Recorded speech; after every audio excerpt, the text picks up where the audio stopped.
Hello students, कैसे हैं आप लोग। उम्मीद करता हूं कि स्वस्थ होंगे और अपनी पढ़ाई रेगुलर कर रहे होंगे।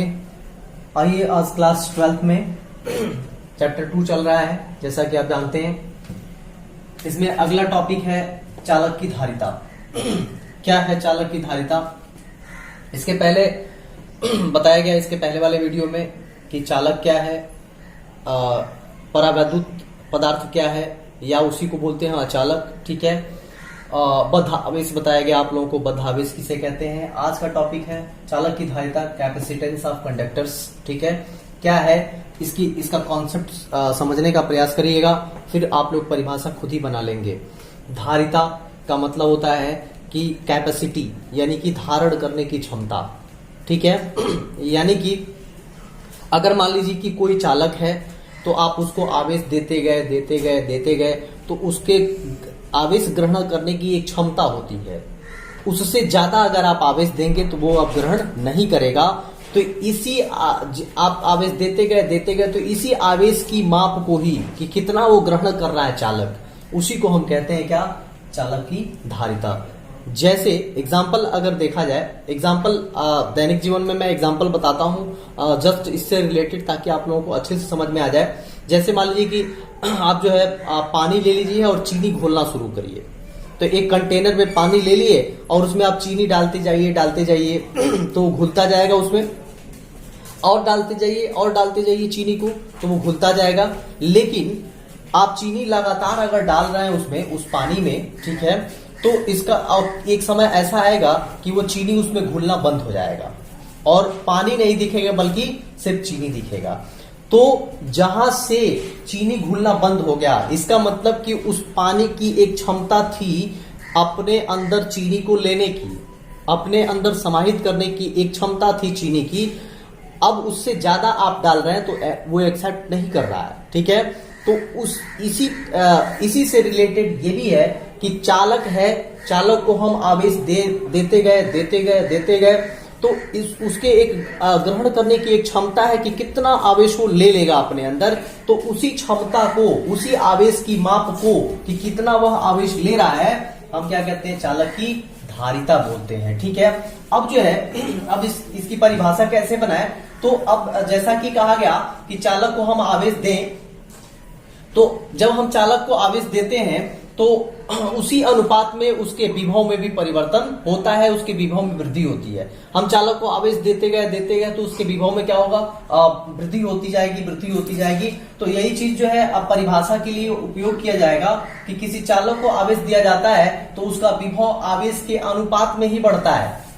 तो कह सकते हैं, यदि चालक को Q आवेश देने पर विभव में वृद्धि अगर कैपिटल भी हो, तो यहाँ पे लिखा गया स्पष्ट तौर पे कि जब हम चालक को आवेश देते हैं तो उसके विभव में उसी अनुपात में, चालक में उसी अनुपात में वृद्धि होती है। ठीक है। तो हम यहाँ पे लिख रहे हैं कि यदि चालक को हम Q आवेश दे दें, ठीक है, जैसे यही चालक है, इसको बाहर से Q आवेश दे दिया गया, तो इसके विभव में परिवर्तन होगा, विभव में वृद्धि होगी। ठीक है। तो अब जो है, मान लेते हैं कि वह विभव भी, यानी कि भी वृद्धि हो गई विभव में, तो यहाँ पे लिखा है कि जितना हम आवेश देते हैं उसी के अनुपात में विभव में वृद्धि होती है। तो इसका मतलब हम लिखेंगे Q is proportional to V। ठीक है। अब आप जानते हैं, मैथ में आप लोगों ने पढ़ा है कि जब प्रोपोर्शनल का सिंबल हटाते हैं तो एक प्रकार का कांस्टेंट आता है। वह कांस्टेंट यहाँ पे लिया गया Q is equal to CV, यानी कि C लिया गया और C को बोला गया कि यह क्या है? एक प्रकार का नियतांक है, एक प्रकार का नियतांक है, जिसे क्या बोलते हैं? धारिता बोलते हैं, जिसे चालक की धारिता कहते हैं। ठीक है, कहते हैं। लेकिन अब इसकी परिभाषा आपको बनानी है। ठीक है। ये तो पता चल गया कि ये C क्या है भाई? यही जो है धारिता है। ठीक है।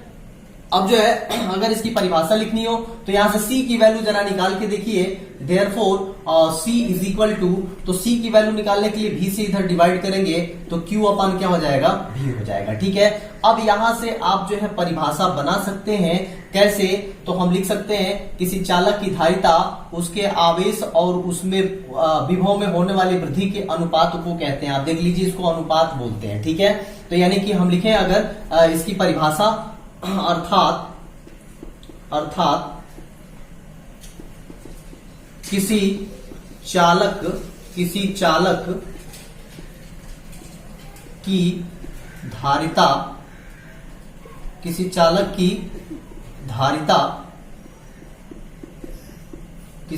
की धारिता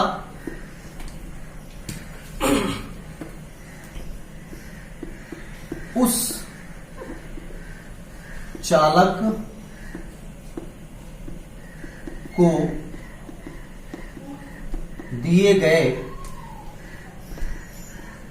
आवेश तथा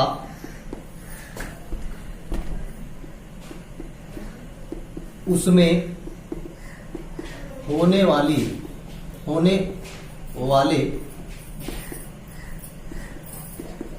विभव में वृद्धि के अनुपात को कहते हैं। बिल्कुल आसान है, ये फार्मूला सही है कि आवेश यानी चालक को दिया गया आवेश और आवेश देने के वजह से जो विभव में वृद्धि हुई उसके अनुपात को ही हम क्या कहते हैं, चालक की धारिता बोलते हैं। इस तरह से और इसको परिभाषित कर सकते हैं, मैं बता दे रहा हूं। ये जो है अथवा ऐसे भी इसको परिभाषित कर सकते हैं, बिल्कुल सही होगा। C/Q/V है तो मान लिया जाए कि यदि किसी चालक का विभव कितना है, 1 वोल्ट, ठीक है, किसी चालक का विभव कितना है, 1 वोल्ट है, यानी कि 1 वोल्ट विभव जो है बढ़ाया जाता है तो क्या होगा, तो C बराबर क्या हो जाएगा, देखो यहां 1 अगर रखेंगे तो C/Q हो जाएगा, ठीक है। तो अब इसी से परिभाषा आप बना सकते हैं,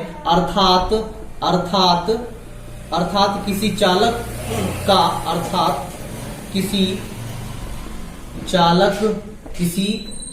चालक का विभव 1 वोल्ट बढ़ाने के लिए जितना आवेश देना पड़ता है उसे ही उस चालक की धारिता कहते हैं। अब आप देख सकते हैं कि 1 वोल्ट, देखिए यहाँ पे आपने कहा कि 1 वोल्ट यानी V=1 वोल्ट, 1 वोल्ट आवेश क्या कर रहे हैं, आप चालक का बढ़ा रहे हैं, तो उस दौरान क्या मिल रहा है आपको, C/Q मिल रहा है। तो ये यही चीज यहां से लिखेंगे आप कि किसी चालक का विभव 1 वोल्ट बढ़ाने के लिए जितना आवेश देना पड़ता है, कितना आवेश दे रहा है, Q आवेश, वह उसे ही उस चालक की क्या कहते हैं, धारिता बोलते हैं। अब कुल मिला के यहां से ये अगर टोटल देखा जाए तो यही कहा जा रहा है कि किसी चालक को आवेश देने पर उसमें कितनी क्षमता है उसको ग्रहण करने की, उसी की क्या होती है, ये माप होती है। अब आइए इसका जो है मात्रक देख लेते हैं, मात्रक, ठीक है, यानी कि धारिता का मात्रक क्या होता है। यहाँ पे देखिए अगर आप बनाएंगे व्युत्पन्न मात्रक तो व्युत्पन्न मात्रक यही होगा, क्योंकि C होता है Q/V, तो C का मात्रक बराबर, आपको रटने की जरूरत नहीं, यहां से आप बना लीजिए मात्रक इसका, C का मात्रक बराबर Q का मात्रक बटा क्या, V का मात्रक, Q का मात्रक बटा V का मात्रक। अब आप देख सकते हैं Q आपका आवेश है तो आवेश का मात्रक क्या होता है, कूलाम होता है, आवेश का मात्रक कूलाम होता है, और V यानी वोल्ट है, यानी कि विभव है, तो विभव का मात्रक क्या होता है, वोल्ट होता है, ठीक है। तो अब इसको ऐसे भी आप लिख सकते हैं, कूलाम पर वोल्ट, इसको नोटेशन के फॉर्म में लिखेंगे आप तो C यानी कि ऐसे लिखेंगे आप, कूलाम पर वोल्ट, ठीक है। अब जो है, अब देखिए इसके अलावा अथवा इसका मात्रक होता है फैरड, एक और मात्रक होता है इसका फैरड, जिसको बोलते हैं फैरड, ठीक है। यानी कि इसको F से डिनोट, ऐसे फैरड, यानी कि इसका एक और मात्रक होता है फैरड, यानी कि ये कुल मिलाकर के कौन सा मात्रक है, तो ये जो है आपका SI मात्रक है, ठीक है। C का यहाँ पे लिख सकते हैं SI मात्रक, ठीक है। SI मात्रक MKS पद्धति में मात्रक होता है। आप CGS में जाएंगे तो ये जो है पिको फैरड होता है, पिको फैरड होता है। आपका जो है माइक्रो फैरड होता है, माइक्रो फैरड भी होता है, ठीक है। अब आप कहेंगे कि एक फैरड में, यहां पे लिख दे रहे हैं हम, एक फैरड इज इक्वल टू 10 का पावर -12 पिको फैरड होता है। एक फैरड इज इक्वल टू 10 का पावर -6 माइक्रो फैरड होता है, ठीक है। पिको फैरड को देखिए, अगर शॉर्टकट में कहीं भी ऐसे लिखा हो PF तो आप पढ़ेंगे इसको पिको फैरड, और अगर ऐसे लिखा हो तो इसको पढ़ेंगे आप क्या, माइक्रो फैरड, ठीक है। तो मुझे उम्मीद है कि इतना आप लोगों को अच्छे से समझ में आया होगा। अब आइए इसका जो है इसका बीमा लिखते हैं और MKS पद्धति में मात्रक लिखते हैं। ये तो आपका फैरड हो गया SI सिस्टम में मात्रक, और ये पिको फैरड, माइक्रो फैरड ये CGS सिस्टम में हो गया। बट MKS सिस्टम में अगर मात्रक लिखना होगा, MKS पद्धति में मात्रक कैसे लिखेंगे, MKS पद्धति में मात्रक, और यहीं से बीमा भी लिख लेंगे इसका, ठीक है, रटने की जरूरत नहीं पड़ेगी। देखिए ये जो है C का मात्रक क्या लिखे हैं, कूलाम बटा बोल्ट लिखे हैं ना, तो इसको लिखिए कूलाम बटा क्या, बोल्ट। तो कूलाम बटा बोल्ट। अब देखिए इसको और चेंज करिए कूलाम बटा बोल्ट को, ठीक है। तो कूलाम बटा बोल्ट को लिख सकते हैं, देखिए कूलाम बटा बोल्ट होता है जूल पर सेकेंड। एक बोल्ट बराबर होता है जूल पर कूलाम होता है ये, ठीक है। जूल पर कूलाम, ठीक है। एक वोल्ट बराबर होता है 1 जूल पर कूलाम, ठीक है। अब जो है कूलाम ऊपर जाएगा तो कूलाम से कूलाम मल्टीप्लाई हुआ तो क्या हो जाएगा, कूलाम का वर्ग, यानी कि कूलाम का स्क्वायर बटा क्या हो जाएगा, जूल, ठीक है। अब फिर इसको और ज्यादा अगर सॉल्व किया जाए, ठीक है, तो देखिए कूलाम भी टूट सकता है किसमें, एम्पियर इंटू सेकेंड में, ठीक है। तो कूलाम के जगह पे हम लिख सकते हैं एम्पियर इंटू क्या, सेकेंड। एक कूलाम बराबर होता है 1 एम्पियर इंटू सेकेंड, तो ये इसका वर्ग हो जाएगा बटा जूल को भी हम क्या कर सकते हैं, तोड़ सकते हैं न्यूटन इंटू मीटर में। 1 जूल बराबर होता है 1 न्यूटन इंटू मीटर, तो ये हो गया न्यूटन इंटू क्या, मीटर। तो अब देखिए आप जो है इसको अगर आप देखें तो ये आपका MKS पद्धति में क्या हो गया, मात्रक हो गया। कैसे लिखेंगे, एम्पियर स्क्वायर सेकेंड स्क्वायर पर न्यूटन इंटू मीटर, ठीक है। MKS पद्धति में इसका मात्रक होगा। अब यहां से आप इसका बीमा लिख सकते हैं, बीमा, ठीक है। किसका बीमा, C का, ठीक है। तो C का बीमा कैसे लिखेंगे, तो एम्पियर क्या है, धारा, और धारा का बीमी सूत्र A, T क्या है, सेकेंड, यानी समय क्या है, सेकेंड क्या है, समय, और समय का क्या होता है T, इसका होल स्क्वायर बटा। अब देखिए न्यूटन बल का मात्रक है न्यूटन, तो बल का बीमी सूत्र लिखेंगे ML, T का पावर क्या, -2, और ये मीटर का मतलब क्या, दूरी, तो दूरी का क्या होता है, L होता है बीमी सूत्र, ठीक है। तो अब आप अगर देखें तो ये ऊपर जो है अगर इसको जनरली सॉल्व किया जाए तो ए स्क्वायर टी स्क्वायर हो जाएगा अपॉन, नीचे देखिए L स्क्वायर हो जाएगा, मल्टीप्लाई होगा तो M L स्क्वायर टी का पावर क्या हो जाएगा, -2। ऊपर ले जाइए सबको एक साथ रखिए, तो ये M जाएगा ऊपर, तो M का पावर क्या हो जाएगा, -1। L ऊपर जाएगा माइनस के साथ, तो यानी कि L का पावर क्या हो जाएगा, -2, ठीक है। और T ये ऊपर जाएगा माइनस के साथ है तो प्लस के साथ हो जाएगा, और ये प्लस के साथ आई है तो क्या हो जाएगा, T का पावर 4 और A स्क्वायर। तो ये आपका क्या हो गया, धारिता का बीमी सूत्र हो गया, जो रटने की जरूरत नहीं है। ऐसे आप क्या कर सकते हैं, पूरा निकाल सकते हैं। अब कुछ महत्वपूर्ण चीजें हमने नोट में लिख रखा है आप लोगों के लिए कि जो चीजें बोली गई, जिस चालक में आवेश ग्रहण करने की जितनी ज्यादा क्षमता होती है उसकी धारिता उतनी ही अधिक होती है। बिल्कुल सही बात है, क्योंकि आवेश ग्रहण करने की क्षमता को ही हम क्या कहते हैं, धारिता बोलते हैं। ठीक है, और जिसकी ग्रहण करने की क्षमता कम होगी उसकी धारिता क्या होगी, कम होगी। बिल्कुल ठीक है। अब जो है दूसरा ये है कि धारिता का मान चालक के आकार, माध्यम और पास के अन्य चालकों की उपस्थिति पर निर्भर करता है। ठीक है भाई, बिल्कुल निर्भर करता है, क्योंकि वो एक आवेश की माप है ना धारिता। ठीक है, कैपेसिटी है, क्षमता है। तो अब मान लीजिए कि चालक का आकार पे डिपेंड करेगा ही। ठीक है, माध्यम पे भी डिपेंड करेगा कि टेम्परेचर जो है माध्यम का क्या है, या वायु में रखा है कि जल में रखा है कि किस में रखा है। ठीक है ना, तो इस पे भी डिपेंड करेगा। पास के अन्य चालकों की उपस्थिति पर भी क्या करेगा, बिल्कुल डिपेंड करेगा, क्योंकि जो है धारिता एक प्रकार की क्या है, कैपेसिटी है, क्षमता है आवेश ग्रहण करने की। तीसरा है कि चालक को दिया गया आवेश तथा विभव में वृद्धि पर निर्भर नहीं करता। अब आप सोचेंगे कि जो है, जैसे मान लीजिए कि आपका ये फार्मूला लिखा हुआ है, C = Q अपान क्या, V। तो आप कहेंगे कि C Q पे भी डिपेंड करेगा, C V पे भी डिपेंड करेगा, बट ऐसा नहीं है।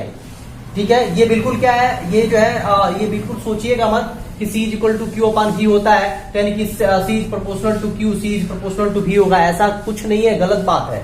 ठीक है, ऐसा आपको नहीं सोचना है। ये ना तो C ना तो Q पे डिपेंड कर रहा है, C ना तो V पे डिपेंड कर रहा है, बल्कि ये जो है आवेश पे डिपेंड नहीं करता, क्योंकि ये आवेश की क्या है, माप है। ठीक है, यानी कि ये कैपेसिटी है, ये क्षमता है। तो वही चीज ये क्या हुआ है, यहाँ पे लिखा हुआ है। बस इसको क्या बोलते हैं कि ये किसी चालक का क्या है, गुण है। ये एक चालक का स्पेशल क्या है, कैरेक्टरिस्टिक्स है, गुण है। अब आइए एक फैरेड की परिभाषा देखते हैं, जो बिल्कुल इंपॉर्टेंट है बोर्ड के पॉइंट ऑफ व्यू से। आपसे पूछा जाता है ये अक्सर, एक फैरेड की परिभाषा बताइए। तो बिल्कुल आसान है, चूंकि C = होता है, C = Q अपान क्या होता है, V होता है। ठीक है, इसी से जो है एक फैरेड की परिभाषा बनाई जाएगी। तो यदि मान लें, यदि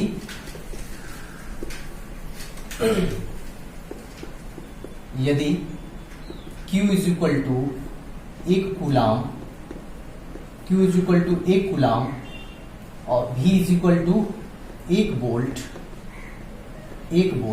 तो C = क्या हो जाएगा, देखिए अब 1/1 होगा, 1/1 बराबर 1, इसका मात्रक आप फैरेड लगाइए, फैरेड, 1 फैरेड, यानी कि C = क्या आ गया, 1 फैरेड। ठीक है, अब आप परिभाषा यहां से बनाइए, अर्थात यहां से लिखेंगे, अर्थात किसी चालक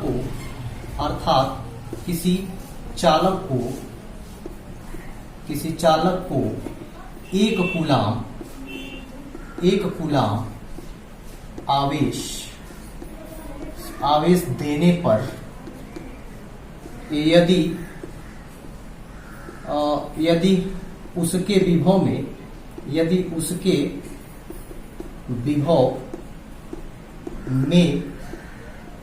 1 वोल्ट की वृद्धि होती है, तो उसकी धारिता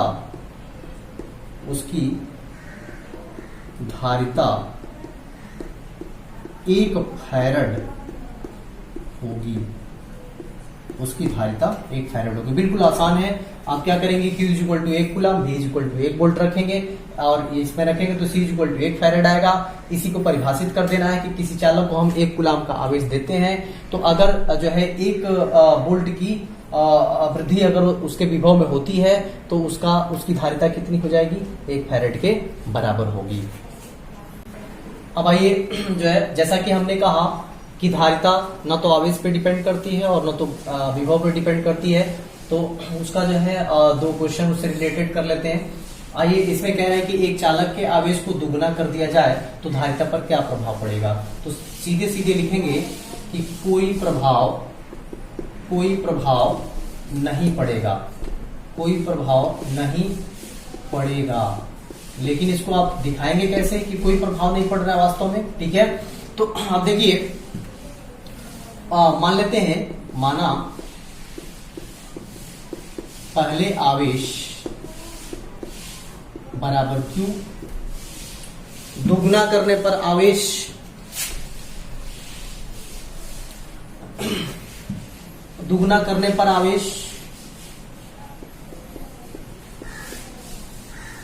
दुगना करने पर आवेश बराबर कितना हो जाएगा 2Q।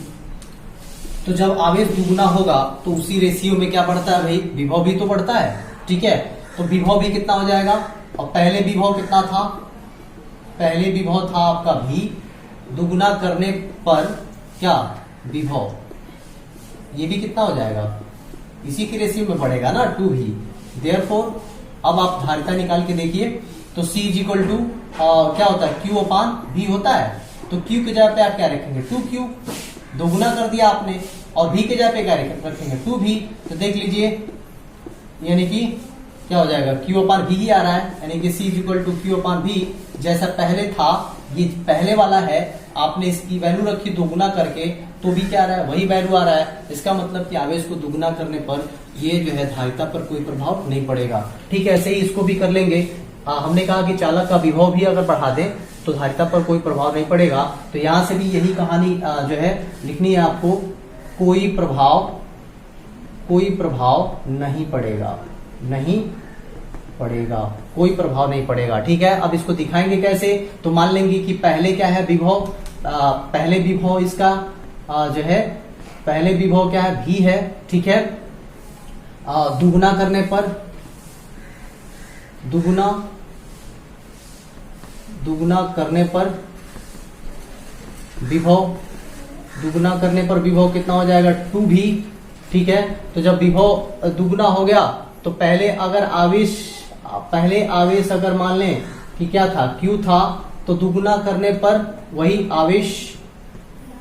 आवेश कितना होगा भाई 2Q, ठीक है। तो अब धारिता निकाल दीजिए, तो धारिता, ठीक है। अब धारिता C बराबर क्या हो जाएगा 2Q अपान 2V। तो देख लीजिए फिर भी कोई असर नहीं पड़ा, ठीक है, यानी कि Q अपान V आ रहा है। और अगर मान लीजिए कि दुगुना करने से पहले अगर आप लिखते हैं, दुगुना करने से पहले अगर आप देखें तो C इज इक्वल टू क्या होता है Q अपान V ही होगा। दुगुना करने से पहले ये होगा और दुगुना करने के बाद भी क्या आ रहा है Q अपान V ही आ रहा है। तो देख लीजिए कोई फर्क नहीं है, यानी कि विभव को भी हम दुगुना कर दें तो भी विभव पर तो भी धारिता पर कोई असर नहीं पड़ेगा। मुझे उम्मीद है कि ये पूरा वीडियो आप लोगों को अच्छे समझ में आया होगा। वीडियो को लास्ट तक जरूर देखिए, तभी जाकर के हर एक टॉपिक समझ में आएगा, पूरा कॉन्सेप्ट आप लोगों को समझ में आएगा। बीच में छोड़ देंगे तो 100% समझ में नहीं आएगा, और बाद में देखेंगे भी तो नहीं समझ में आएगा। इसलिए पूरा वीडियो अंत तक जरूर देखें, और जैसे जो है लिखा जा रहा है वैसे ही नोट्स बना लें, ताकि आगे जो है आप लोगों को वो नोट्स काम आए। ढेर सारी शुभकामनाएं, धन्यवाद।